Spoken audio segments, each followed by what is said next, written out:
One of the most important things in the flavor of coffee is the roast level, so how light, medium, or dark it is. Today what we're going to do is explore 3 different roast profiles and see all the different flavors that you can get out of a coffee using different techniques on the Stronghold. So let's go and check it out. We are going to do light roast. The reason that we like doing light roasts is it really expresses the true taste of the coffee. You have very little impact from roast flavors such as caramels, sugars, any sort of chocolatey or really dark notes, and you really get to taste like fruitiness, florality, and all the hard work that the producers put into those coffees. So for me, they're some of my favorite coffees, and I think that the Stronghold does a really good job expressing this style of coffee. So I have here 600 grams of naturally processed Java. It is from Bolivia, from the Rodriguez family. It's super fruity, it has some florals, and I think it's a great coffee for a light roast. So I have my internal temperature set to 365. I like pretty hot charges for this batch size. And then for my other settings, I have 9 hot air, 9 halogen, 3.5 drum, and 7 agitation. So let's get started.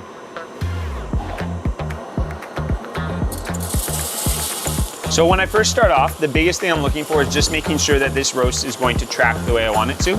With the preheat settings on the Strongholds, you have very good batch-to-batch consistency, but if you're roasting a new coffee, as we are right now, I want to make sure that those initial settings are set up really, really well. So this is the part of the roast where I'm watching just to see how things turn around, where that turning point is. If it's either later or earlier than I expect, then I'll start to adjust now. Now is the time to really set up your momentum for the roast so that later on, the decisions you make around either adding or removing heat don't have anything to do with trying to speed up or slow down, but they're just focused on making sure that the coffee tastes delicious. So right now I can see that my turnaround is going to be a little bit later. My IR probe, ROR, is a little bit lower. So I'm going to just gently increase the heat just a little bit. I'm going to go to 9.5. I'm also going to hold my drum heater. It's at 3.5 right now. I'm going to hold it a bit longer just to make sure that I have a lot of nice heat in that drum to make sure I have a good momentum coming to the roast.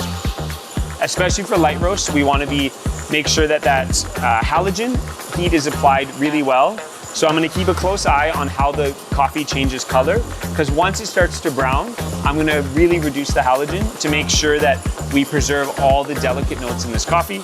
If we were doing a darker roast, the halogen can actually help introduce some of those dark roast notes that people really like.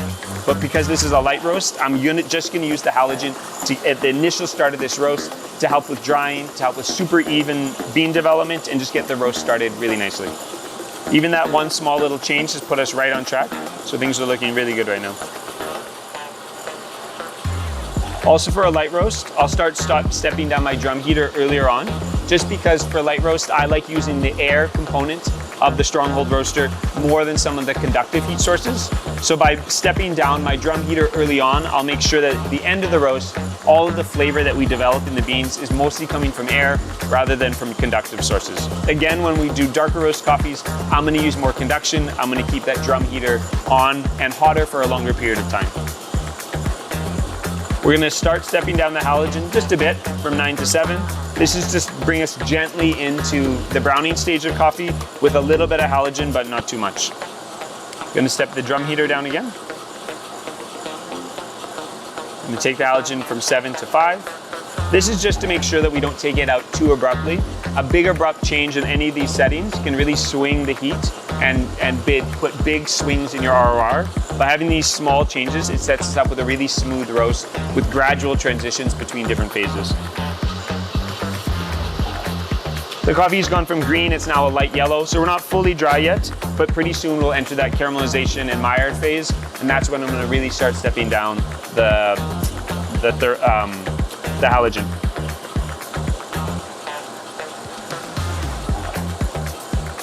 Taking the halogen to 3 now. And the last time I'm going to take the halogen down, I'm going to go from 3 to 0. And that's when I see that the coffee is really starting to go through Maillard. So right now it's like a light caramel color. So it's still not going to get any roast flavors from the halogen. It's just getting great development from that heat source. My hot air temperature is pretty high right now. I'm going to start stepping it down really gradually too, just because I want to make sure that I don't have too much heat in the drum when I go into first crack. With light roast coffees, I want to make sure I have a really healthy and vigorous first crack because my development time is not going to be that long. So I want to make sure everything's cracking at almost the same time so I have very even development. If this was a longer roast, it would be okay if that crack was stretched out because everything's going to sort of balance out with time. But because we're going to have a short amount of development time, you want to make sure you have a strong, energetic first crack. We have a light brown now, so I'm going to take that halogen completely off. This way we've maximized the use of halogen where it's able to really penetrate the bean surface and give us good development, but we have introduced no roasty flavors through that heat source. You can see now my environment temperature has plateaued, it's starting to come down. So it's basically gonna meet up at first crack with a gently declining environment temperature with that bean temperature as well.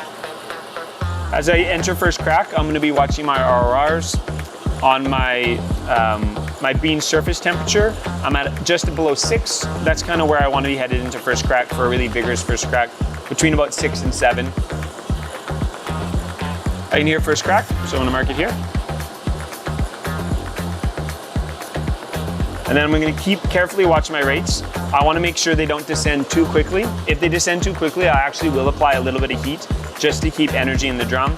But right now you can see I'm at mid 5s. It's looking really good. And I'm just gonna keep an eye on both of my RRRs to make sure it's not descending too much. Because for light roast coffees, we want vigorous first crack, lots of energy, lots of nice heats to make sure that we bring out the most florality and intensity for a short amount of development time. Rates have dipped a little bit. We're now just below 5. That's still looking really good. I can still hear the crack rolling. They sound healthy. It's starting to come back up a little bit, so I'm just gonna take a little bit of hot air out. That's just to prevent any roasty flavors that could come from a tip up or an aggressive increase in heat.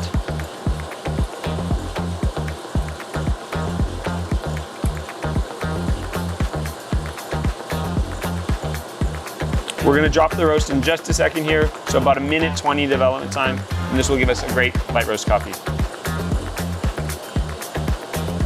You'll notice there's still a few pops in the tray.